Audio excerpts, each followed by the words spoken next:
and what we can do about it. So, and what they are, what happens during an avoidant pattern, and alternative things that we can also use instead. So to start with, we are avoiding something, and in avoidance, we are avoiding something. And so the avoidance, we can be avoiding some particular specific event that happens that triggers us into the avoidance pattern. It can be the event we're avoiding, or the event can simply act as a trigger that causes us to move into our avoidance pattern. And we'll be talking a lot more in depth about what that pattern looks like. But the first thing that happens is the event happens, and the event triggers in us feelings of discomfort. The discomfort includes physical sensations, emotional feelings, and also thoughts. So just to sort of, I'm going to use an example just to kind of clarify as we go through this to help sort of illuminate it a little bit. Let's imagine that we have a PI who has a lab, and in the PI's lab, there are 3 trainees. And the PI sends to all 3 trainees an email that says, I'd like to set up a time to talk about next steps with you. So one trainee gets the email, opens it right away, and thinks to themselves, oh, great, I've been wanting, maybe this is an opportunity for us to talk about the project that I've been wanting to initiate. And they feel great. So that person is not triggered into discomfort. We're going to put them aside and not look at them. But that is one way we can respond to the event, is not with discomfort. But the second trainee who opens the email, we'll call them Lil. Lil gets the email and doesn't even open it, but sees in their computer that they were sent an email by their PI. And Lil thinks, oh my gosh, I haven't that's what they think. I should have gotten the draft methods section to my PI already. I have barely started on it. Oh no, I know that's what they're emailing about. I don't even want to open this email because I'm not going to open. I'll open it later when I can deal with it. And they put it aside, and Lil is feeling all of those discomfort feelings. And then say there's the third trainee, we'll call them Jai. So Jai does open the email, sees that the message is, let's meet to talk about next steps. And Jai thinks, oh no, I know what those next steps are. It's going to be about my career. They don't want to renew me here. They want to talk about alternatives. I don't really belong in. They don't think I'm good enough in science. I'm no good. I should be, they're going to tell me that I don't have a future in science. And so therefore, let me get myself together, think about what I want to do, prep for that meeting before I respond to the email. So 2 people are feeling discomfort, and as a result of a very simple email that says, let's meet to talk about next steps. And so diving into what is that discomfort, because discomfort is the essential element that is the cornerstone of when we engage in our avoidance pattern or cycle. So discomfort in general is experiencing unpleasant feelings or hardship, and it's feeling troubled, distressed, or ill at ease. And as I said, there are the 3 arenas for it. The first one is those uncomfortable physical sensations. So they can include your racing heart, respiratory shortness of breath, can lead to lightheadedness, dizziness, GI tract issues, muscle issues where you're feeling restless or have aches and pains, body temperature regulation issues, numbing, tingling. All of those sensations happen. Not all of them at once, but all of those can happen when we feel discomfort. And each of us may have our own that we recognize for certain situations. And certainly when we're triggered by these kind of ambush or expected emails or things like that send us into our discomfort zone. So in addition to the physical sensations, they also come uncomfortable emotions. And uncomfortable emotions can include sort of feelings of bad about ourselves, shame, guilt, self-blame, feelings of uncertainty about what's going to happen, insecure about the future, feelings of fear, can be feeling threatened, anxious, worried, feelings of stress, I'm overwhelmed, things feel out of control, aggressive feelings, exasperated, angry, hostile, envious feelings, how we feel about others and how others may feel about us, Also, depression and hopelessness, helplessness can come. And finally, boredom and lethargy. This is really not in my example, but often things can trigger boredom, and boredom is an uncomfortable feeling and one that we do not want to be having. So the third leg of this triad is the cognitions or thoughts that accompany the distress. So problematic thoughts include cognitive distortions, such as imposter fears, or the sort of perfectionism, minimizing. I'm not good enough, everybody else is better, the problems I made are greater than they are, so it can be minimizing or maximizing. Also, we're not really thinking, it can be not thinking that clearly, so we may overestimate what the nature of the trigger, may think that it is much worse than it is, and we also may be inaccurate in estimating or predicting the impact of what, like if we go into avoidance, like it's going to shoot my career in the foot, or oh no, PI won't even notice I didn't get back to them, they're so busy. So we may underestimate or overestimate the impact of our behaviors too, as well as what's going on. And those things happen because we can be experiencing impaired reasoning or reduced cognitive flexibility when we're in this distress state. Difficulty focusing or concentrating. We can have our memory, short memory impaired, or forgetfulness, even longer memory, confusion or distractibility. So we're not at our mental best, we're having physical discomfort, and we're having emotional distress. So all those things are going on, and they don't feel good. So then the next thing that happens, because it doesn't feel good, is that we want to feel better, and we want to feel better pretty quickly. So this is when the avoidance behavior kicks in, because we find avoidance behaviors that give us both immediate feeling better rewards and also short-term relief from the discomfort that we are feeling. So it doesn't move us to addressing the issue, it moves us into feeling better right now, short-term relief kind of behaviors. So that is the avoidance, is that behavior that we're engaging in that gives us a short-term relief. Avoidance is defined, one way to define it is evading or escaping from activities, situations, or people that cause distress. And avoidance can show up, there's different forms of it.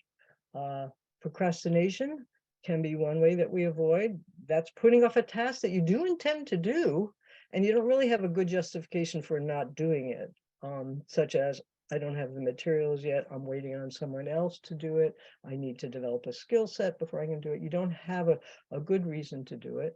So you're putting it off without a good justification. I know that's a subjective, but we know when we're procrastinating. And it's also despite having the ability to do it and knowing that you'd be worse off for delaying it.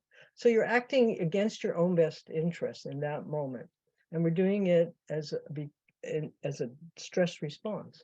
So procrastination can be a passive action. You just keep putting things off. It can be much more intentional. I'm going to wait, and I work better under pressure, so I'm not going to do this now. I'm going to do it at the last minute. My work is always best at the last minute. And it also can be about like prioritizing or fixating on the thing that's less important. Spending 6 hours just tweaking your figures when you haven't even wrote an introduction to your paper is a form of procrastinating. You can say, I'm still working on it, but actually you're not really moving the paper ahead in a constructive way, or the most productive way.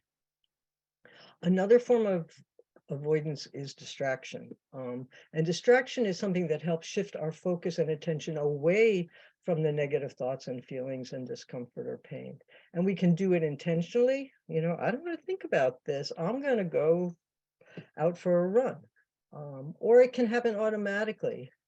When we get that email, suddenly we find ourselves opening TikTok without even thinking about it and looking at videos, without even being aware that that's what we're doing until suddenly we see ourselves doing it. It can be in the form of healthy or unhealthy activities. So choosing to go for a run is a healthy thing to do, but if every time you're stressed and every time you have something to do, you choose instead to go for a run, you're not getting the other things done. And a distraction can be a specific behavior that we turn to, or it can just be the way we engage in our behaviors, that we sort of fall into them to distract ourselves from other things we don't want to be doing, even though the behaviors themselves may not be problematic.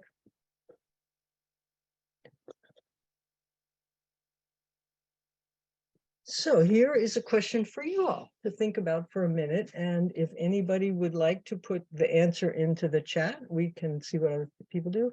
So I know my avoidance behavior tends to be word games and word puzzles. And so I was very happy with the, I don't know if you're familiar with Wordle, because there was only one a day.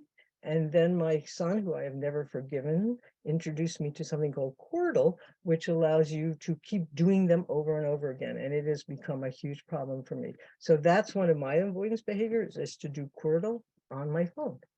And so I'm wondering, let's see what other people have put in. News feeds. Now we're getting a dog pictures, cat videos, YouTube, skating, video games, mindless scrolling, solitaire, binge eating, Reddit, working on less important work instead, reading and responding to emails and ignoring issues, planning road trips, cooking. We have a wonderful range of these. Binge eating, binge reading, binge watching, video games, YouTube, going for walks, okay. So each of us may use many of these. Thank you all for sharing. And it's nice to see ourselves in other people's. We're not alone in what we choose. Napping. Someone else does Wordle. Yeah.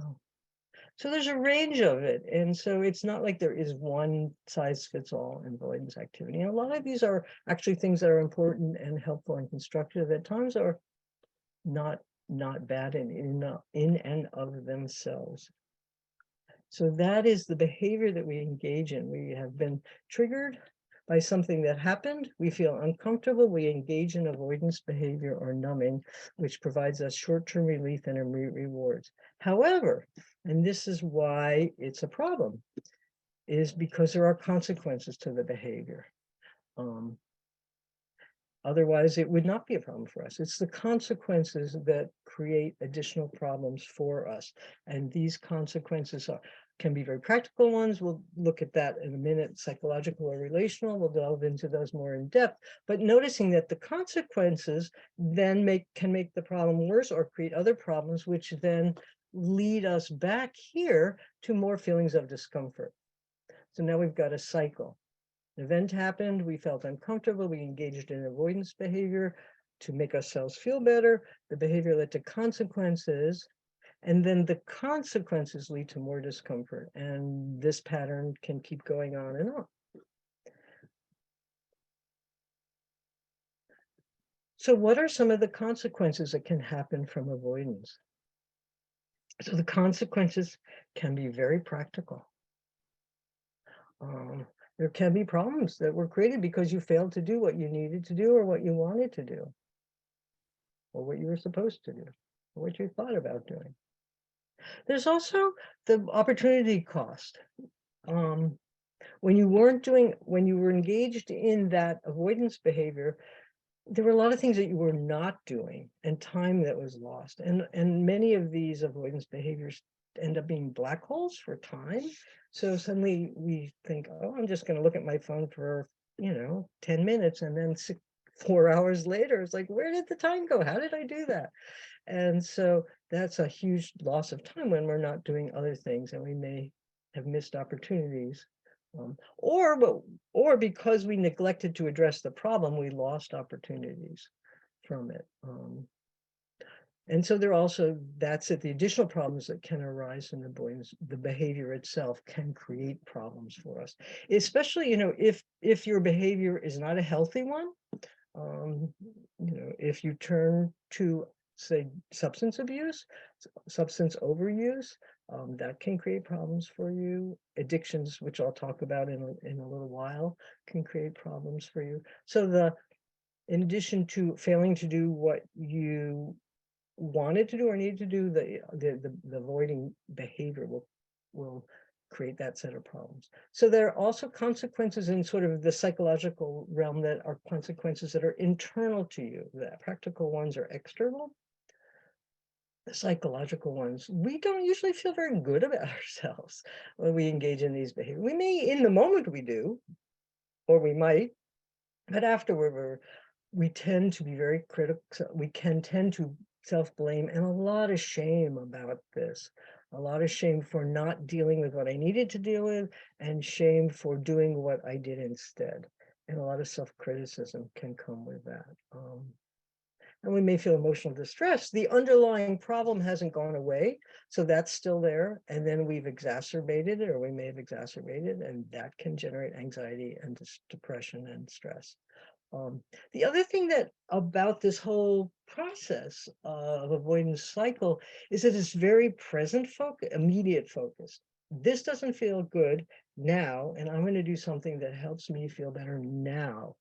We focus on the immediate discomfort, and we focus on trying to escape from it.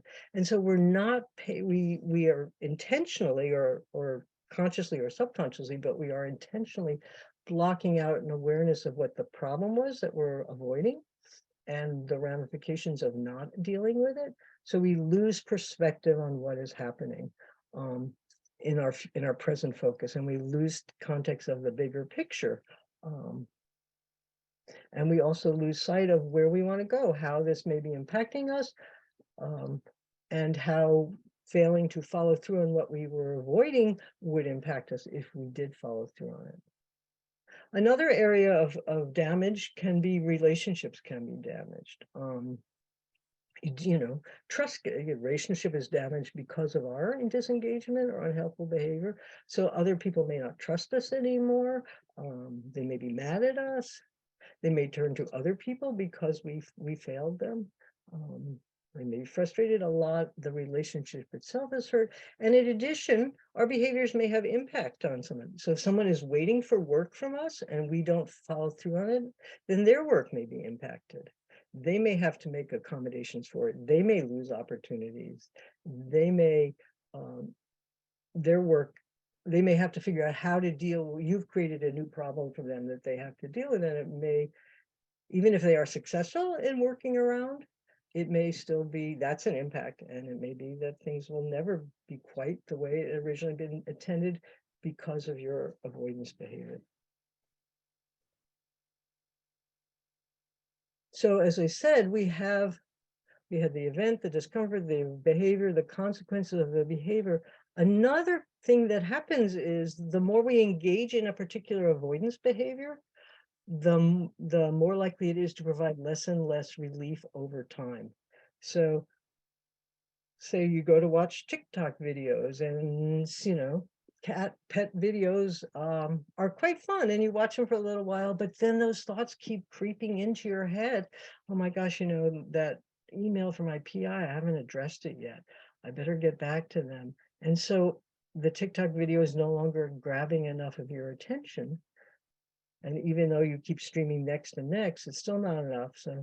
So you may say, well, I'm going to go play Fortnite, because when I play, or let me pick, I'm not a video game player, but let's see, Skyrim, because Skyrim, I think you can go on forever and ever in it. So I'm going to do, because forget the TikTok videos, I'm going to go and engage in Skyrim, because that is much more engaging, and it's harder for me to get distracted by those unwanted thoughts about my PI. But then I find that I can do Skyrim for hours, and suddenly that black signal of time has happened. And so the consequences of that are bigger, more time lost. So then we go back into the cycle again. So when this happens, the behaviors provide less and less relief, and the relief is diminished rewards over time. That becomes sort of when we start to be the numbing piece of the rewards, and we need more. We need a bigger fix. This fix isn't working. So some of the physiology of what is going on when this happens. And I always I have to say my imposter fears show up when I present this, because I am not a scientist. And some of you may be neuroscientists. But anyway, very simplistically, when we are in those levels of discomfort we originally talked about, and we're feeling anxious, and we're feeling threatened, and we're feeling unsafe, or we're feeling angry, those feelings that were part of why we went into this cycle. What's happening in the brain is that you're seeing increased activity in the amygdala, and that is the area of the brain that does threat detection and response activation, and it also has emotional memory. So not only are you going into a fight, flight, or freeze mode if you're feeling uncomfortable, and this is definitely, avoidance behaviors can be a flight response, can be viewed through that lens, but you're also, the emotional memory brings up other times that you felt this bad. And it makes it like, oh yeah, I remember the time that I got in trouble for this, or that I really screwed up. And so it adds on the fuel to that anxiety and that worry and the fear of threat. So you have increased amygdala activity, and you also have decreased activity in your prefrontal cortex, which is your emotional reasoning place. That's where perseverance and long-term planning happens, where we have cognitive flexibility and reasoning. And that part of your brain is less active, and you are engaging in less of this at that moment. Because if you were focused on perseverance and long-term planning, you would be thinking instead about responding to the email and addressing the concerns of the PI. But instead, we're caught in that fight, flight, this is dangerous moment, and our brain is responding that way. The other thing that happens when we engage in that avoidance behavior, which has short-term benefits and feels good in the moment, is the reason it feels good is we have an increased release of dopamine. And so that feels really good, and that keeps encouraging us to do more of it. It feels good. This is the feel-good drug. So that also encourages us to stay, or part of why we stay in that behavior. The thing about dopamine is that with repeated exposures, we need more of it to get the same effect. So again, the thing wasn't working as well. The pet videos weren't working as well. They didn't feel as good, and they didn't absorb attention as much. So we need to increase what we're doing to feel better. So dopamine has that effect also.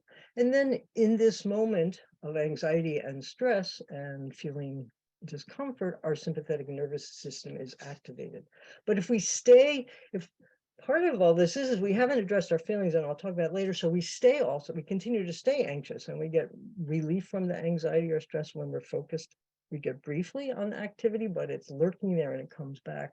And so the sympathetic nervous system tends to be overstimulated and eventually is depleted, and you have the physiological consequences of that, the health effects of that, or poor health effects of that.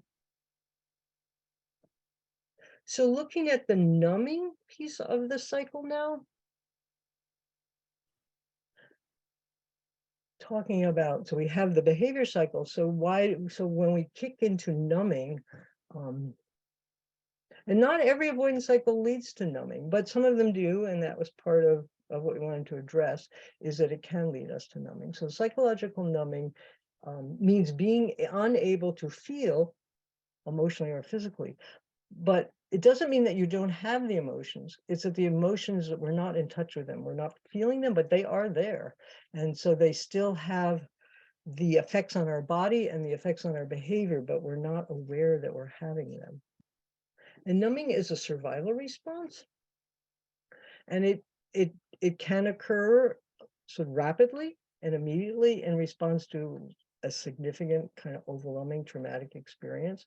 Something terrible happens and we just kind of shut down, our system shuts down.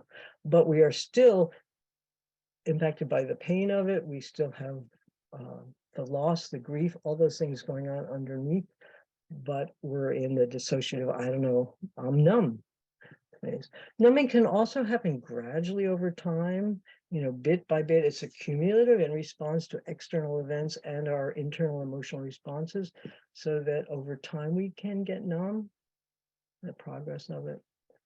It happens it can happen just when we are feeling overwhelmed and there's just too much to process. So numbing includes, in the way we're talking about it here, emotional numbing. That's like muted feelings. I feel empty inside. I feel dead inside. I don't care anymore. It can feel like mental numbing. I have brain fog. I'm confused. I'm forgetful. I don't really know what's going on. And it can lead to us minimizing the situation. I'm okay. I'm not feeling awful about this. I'm not aware of what I'm feeling. So we can minimize the situation. We can minimize our feelings. But those emotions are still operating underneath the surface. And so even if we're not aware of them anymore, we've lost touch with them, they're still going on, so that we react to them in ways of our trigger, like thinking about people who get angry all the time, or if we have moments where we think everything's fine and suddenly we blow up and I don't know why we're so angry. And it seems like super intense reaction that's disproportionate to the situation. It may be that there was something going on underneath us that we were not aware of. We were disconnected from what we were feeling, but we were still feeling it, and the anger triggered it, and we weren't ready to deal with it.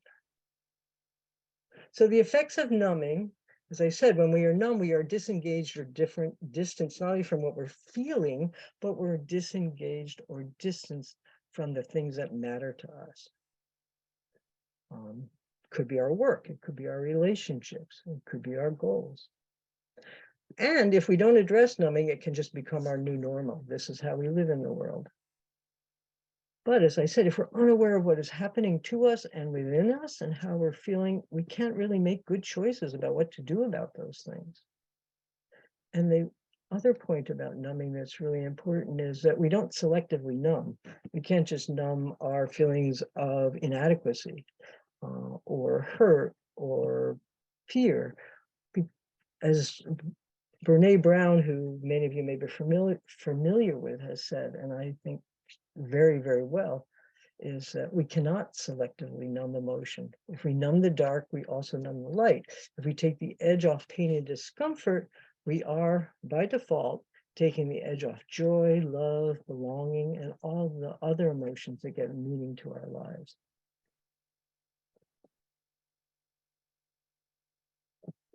So just a word about addiction. So addiction is not the same as avoidance, but it can be relevant. So addiction is a state of psychological or physical dependence on a substance or a behavior, and it's accompanied by persistent urges to use or engage in that behavior, use that substance or engage in that behavior. And we do this despite adverse consequences to doing that. So I want to make it absolutely clear, not all numbing and avoidance behaviors involve addiction. But if addiction is present, it can cause, or it could be the result of, the avoidance behaviors. It's an they can be comorbid, so they can influence each other. And certainly if addictions are present, it does make it much more difficult to address the avoidance patterns, because you not only have to deal with the pattern, you also have to deal with the addiction.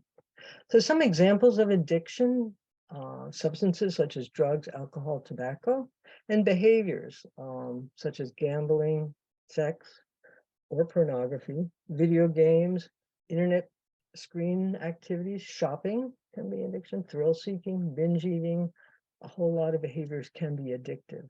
And it's addictive because of the definition up above, which is that it becomes addiction when there's a pattern of using it, urges to use it, you turn to it, and you continue to use it even if you're having adverse consequences for you, even though you are having adverse consequences for using it. So I'm not going to talk anything more about addiction, but I want to just note that if you do have or think you may have an addiction, it is really important. I recommend that you seek additional support. And I just put down the national hotline because people are coming here from all over the place, but you may have access in your local area to help supports. But do get help, because it's not something that's easy to address on your own, and it does impact functioning, and it impacts your avoidance cycle. The other thing I wanted to make a note about is mental health issues. So avoidance behaviors may co-occur with mental health issues. The avoidance behaviors may be a symptom of the mental health diagnosis, and prolonged avoidance behaviors also may contribute to the underlying problems that can lead to things like anxiety and depression. But avoidance, again, it's not a one-for-one fit. There is some overlap. And some of the mental health issues that are particularly co-occurring, can be co-occurring with avoidance behaviors versus anxiety, which is a mental health disorder characterized by feelings of worry, anxiety, or fear. And these are strong enough to interfere with daily functioning. And again, I'm not diagnosing the worries that lead us, the discomfort and worries that lead us to avoid. That is, in fact, an interference with functioning, but it might be very specific. If you're finding that the anxiety is interfering across the board a lot, it's worth exploring and getting help, whether you have a diagnosis or not. There's a lot of things that can help with anxiety. So if anxiety is, unfortunately shows up a lot in your brain and in your life, I would encourage you to look here also for support. There are a lot of strategies that help with anxiety. Depression is another one. It's characterized by persistently depressed mood, loss of interest in activities, and can again cause significant impairment in daily functioning. And once again, when you're not loss of interest in activities, the avoidance behaviors can look like that. So as I said, both with anxiety and depression, just because you're engaging in avoidant behaviors does not mean you meet the criteria for these diagnoses, but there is a similarity in the symptomatic expression of avoidance behaviors and these problems. And so it's worth, if you're concerned about it, getting support and evaluation. A similar one is ADHD, which is the ongoing patterns of attention deficit hyperactivity disorder, ongoing patterns of inattention and hyperactive impulsivity that also interfere with functioning. And again, it can look, if you're avoiding, if you're not getting to what you need, if you're procrastinating, it can look like you have inattention issues. So it's worth getting that checked out. And finally, PTSD is the other one I mentioned, and this is the sort of response to traumatic, shocking, dangerous events, post-traumatic stress disorder. And the thing about trauma, we react to stressful events.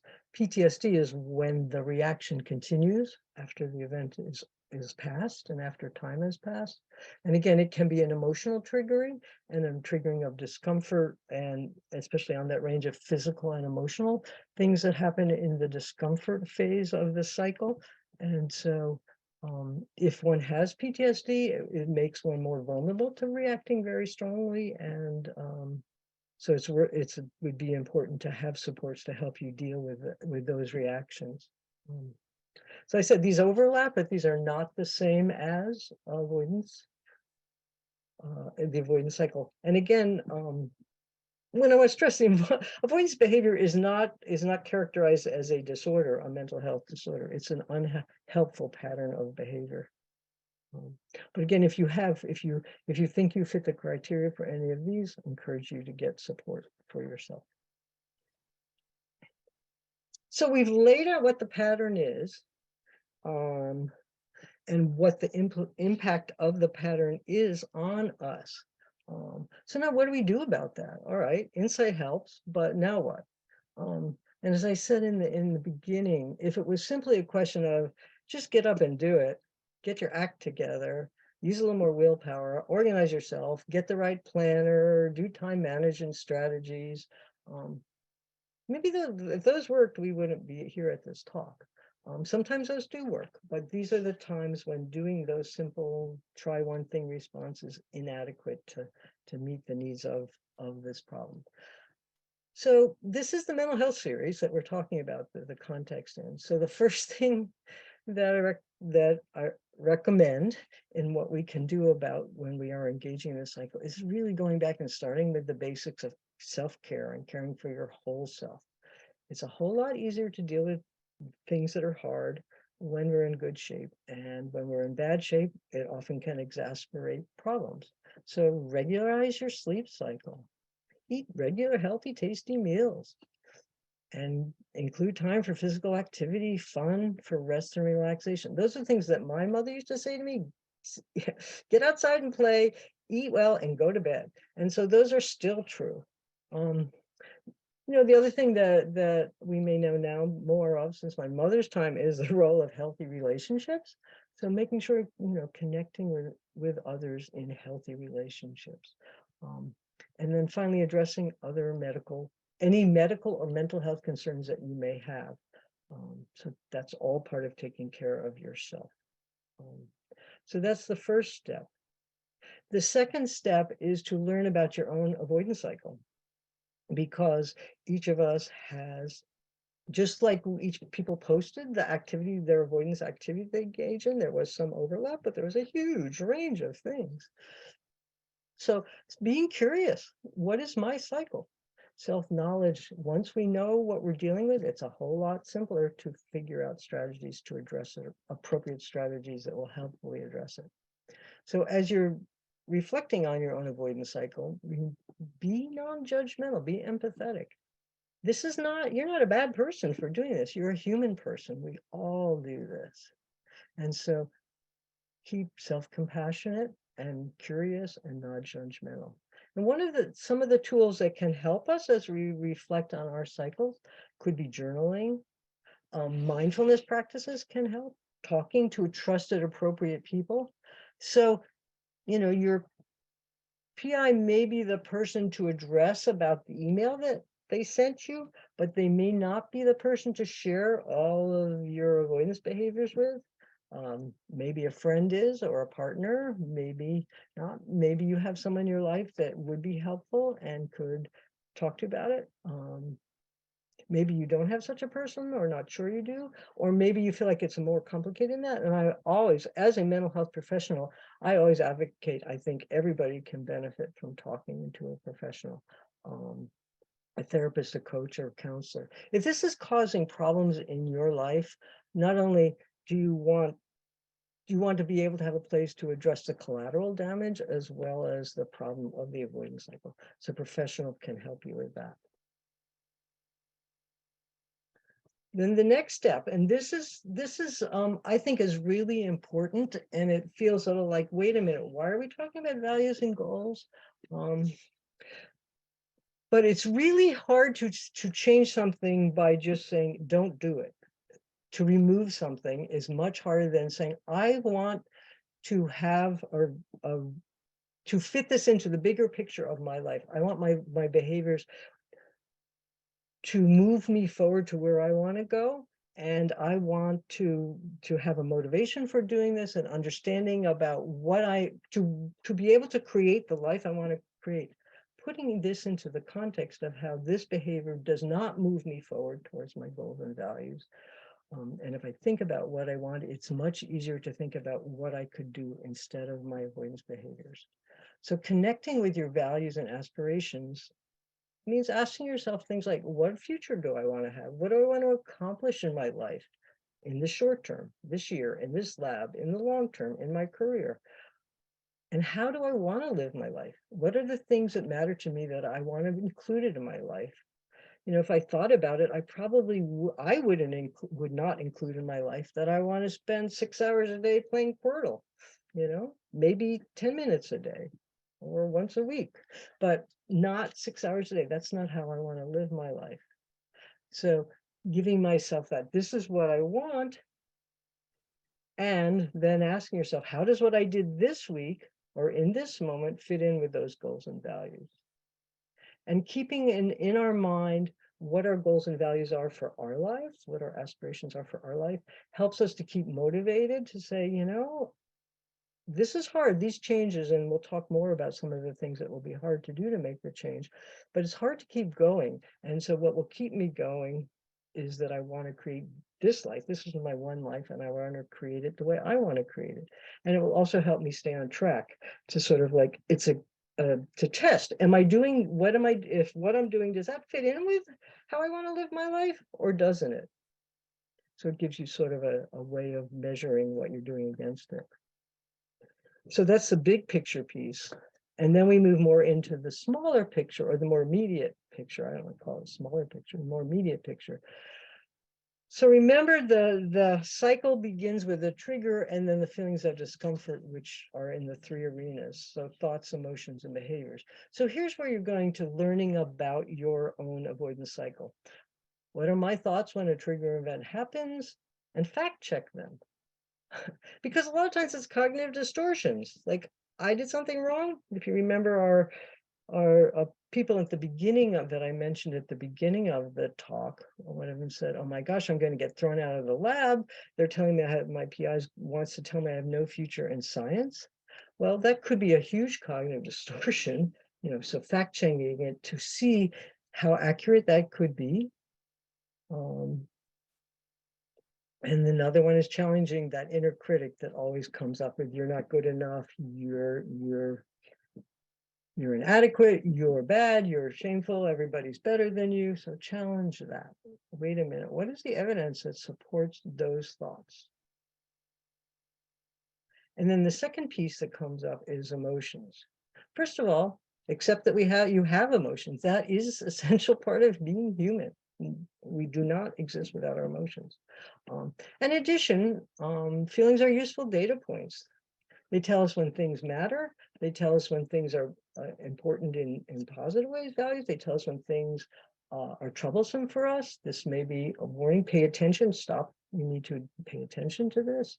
So if we use it as a data point rather than a judgment about ourselves, we can be curious in our identifying it.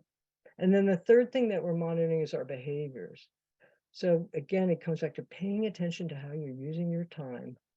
When and where am I using avoidance or numbing? And what avoidance and numbing behaviors am I engaging in when I do that?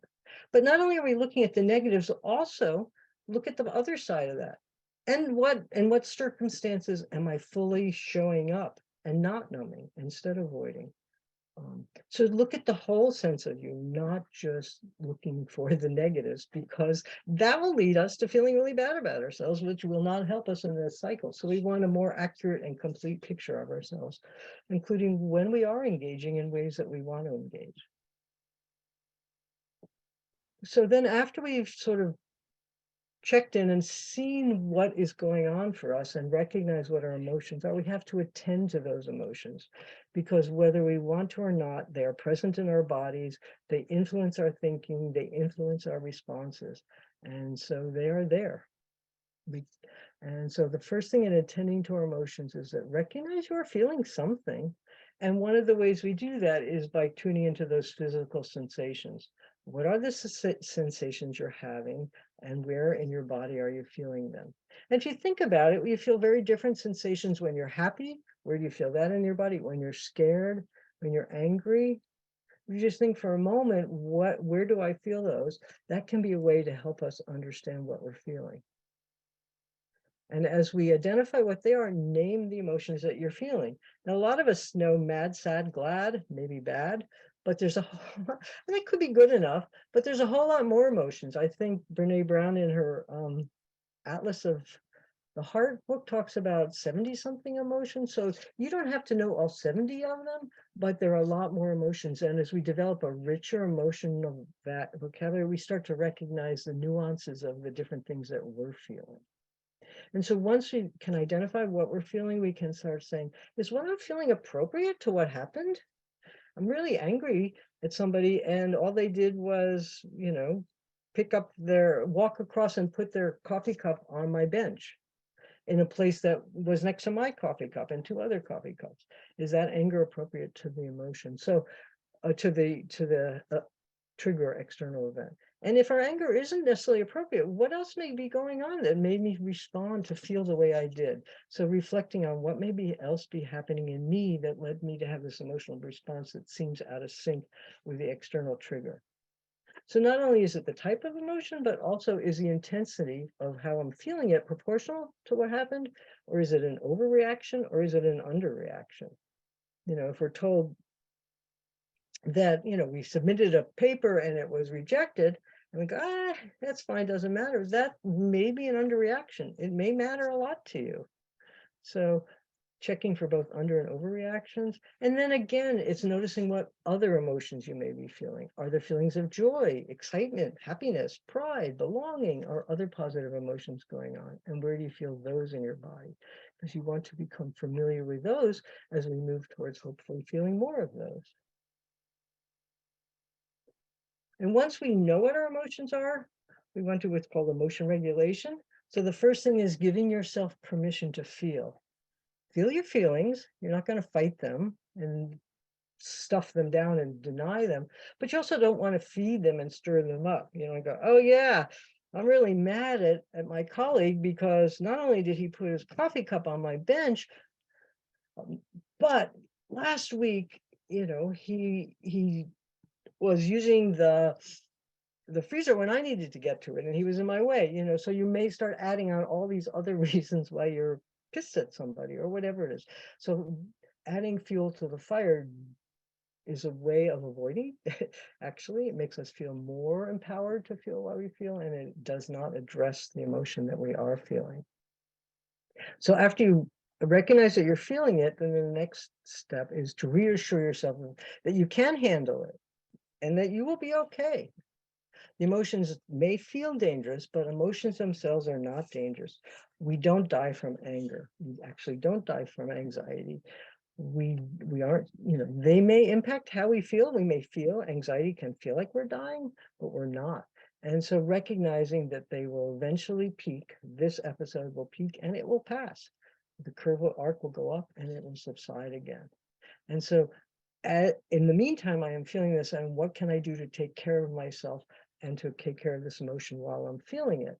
So some practices that help us stay present in that moment and not numb and avoid involve breathing or mindful breathing, mindful awareness. All sorts of mindfulness activities are really good to help us stay present. Meditation might help, or visualizations. Processing the emotions in words by talking to others or journaling about it, or processing the emotions creatively through the arts, either through creating art or for observing art, listening to art, or looking at pictures. So we want to have the emotion and let it and be present for it, move through it, understand it, and not let it take us, trigger us into avoidance behaviors. So we've now, and that very simple, it makes it sound like it's easy, dealt with your emotions, you regulated them. So the next step then is things that you can do, what do I call it, preparatory strategy, but things that you can do as you think about your avoidance cycle. So this is thinking about going back to the trigger. So identifying what your triggers might be, what triggers you're vulnerable to. Maybe there's one specific thing that triggers you. There may be a bunch of things that do. So what are the circumstances, moments, or places where you're vulnerable to being triggered, to being to kicking into avoidance or numbing? Some of them can be external events and some of them can be internal events. Thoughts can be triggers for us, or experiences that we have, feeling rejected or hurt or criticized may be a trigger for us, or fear of that. And the other thing is that, in fact, there may be things that might, so your triggers you feeling inadequate. Maybe you have deficits that you would need to want to address. So identify and remediate any relevant skill deficits that you might have. Maybe you have executive functioning skills that make it harder for you to stay on task. So what are some strategies that can help you do that better? You may have communication skills. So when you get an email, it's a real challenge to communicate back. And so you shut down because you're not confident or you don't know how to express what you need to express. And then that shame of not doing that can lead you into the cycle. So addressing deficits like that. There may be skills specific to the situation that you need help with, to a specific trigger. So taking care of what needs to be taken care of in a very practical, pragmatic way. But then we still get triggered. We do those things and we identify our triggers, we're prepped for them, we've addressed our skills, and we still get triggered. So in that moment, when you are triggered and you find yourself starting, maybe moving towards your avoidance behavior, stop. Say, oh, recognize what I'm doing. Take a breath, take another breath. And what you want to do is try and stay present in the moment, in the present moment, rather so that you can have some control and choice over what your behavior is. So staying in the present moment, focusing on your breathing, maybe focusing on your 5 senses as a good grounding technique, other grounding techniques that help you stay in the world around you, using mindfulness to help you stay present and not slide into avoidance patterns. And then a really great strategy is to do something different than what you would normally do. It doesn't have to be anything particular, but not as a breaking the cycle, breaking the pattern, doing something different. And that different thing preferably should be physical and involving multiple senses. A lot of our avoidance behaviors do not, many of them do not involve our whole self. They don't involve many sensory input and physical. So finding something that engages your body and your senses and keeps you in the moment really helps. So doing that. And then the urge to engage in the avoidant behavior hopefully will pass and your emotions will calm a little bit as you take care of yourself. And then you can return to process what's going on. If you can process it right away, go for it. But a lot of times this is about when you are distressed and tending into your pattern of avoidant behavior. So that's an immediate strategy. Exposure strategies are a long-term way of addressing it. And this is a very common, if you've done anxiety work, desensitization or exposure strategy is one that's commonly talked about. And so exposure strategy involves exposing yourself repeatedly to the uncomfortable emotions that are arisen so that you develop an emotion tolerance. You don't jump into the deep end first. Usually you start with small exposures. And build up. So if you have anxiety about something, you would start with a simple reduce in time or extent that you're exposed to. So for the case of the email, for the trainee who really hasn't started their methods part of the paper that they were supposed to have said they'd have a draft to the PI this week. So the first exposure might be not to suddenly would be to respond to to send an email back saying that they got the email and they would like to schedule something, and then to sit down and think about, okay, that was uncomfortable, I did that, now I have to deal with my stress about writing the paper. So what parts are there things that I need to do to prepare for that? But I'll break the paper down into the section down into small tasks. I'll do an outline first. I will do 3 hours today, or 2 hours or 10 minutes today, but making it into small things that are doable, and so that cumulatively it will add up to the completed task. Exposures require repeated practice, and the thing to be doing as you're doing it is the goal is not just to get the thing done, the section written, but it's also to develop the ability to tolerate the emotion. So you need to be paying attention to the emotions. You need to be monitoring and tracking how you feel and how it feels less distressful the more you do this as you get increased levels of exposure. And this process allows you to learn that you can tolerate these uncomfortable emotions and that they will peak and then pass. And it also allows you to discover what happens when you stay engaged in the situation so that you can address it. Now, staying engaged may not mean that the problem goes away, but at least you'll be in a state where you can address the original problem. And also exposure strategies help. Eventually, they lessen our impulse to avoid or numb. So they're hard, they can be uncomfortable to do because you're engaging with the discomfort over and over again, but eventually you can manage the discomfort and the discomfort goes way, way down. Other behavioral strategies, so it's setting limits on your access to it. So intentionally and willingly creating barriers between you and your avoidant behaviors so it's hard to engage in them because willpower may not be enough. So the barriers can be physical. throughout all, if alcohol is your thing, throughout all the alcohol, there's no alcohol in the house. It can be, putting away gaming devices, could be removing credit card access from your device so you don't buy things that support your avoidance behaviors. It can also be time constraints, sort of the when then, and these do require, like this may require more willpower and intentionality. After I've done this, then I can do that behavior that I do enjoy. Or it can be, rather than eliminating the behavior, restricting how long you engage in it. So phones are great. The electronic devices are both the good news and the bad news, because we can use them to create barriers. Another thing that really is important is creating a plan, a detailed plan that encompasses what your uncomfortable behaviors are and how you're going to address them, and your emotions, and also the behaviors, how you're going to respond to your triggers, what structures or routines will support me in doing that, and then go back and check and evaluate your plan so you can improve it as needed. Accountability can be really helpful. You can share your plans or your intentions with someone else, and they can check in or ask you how you're doing.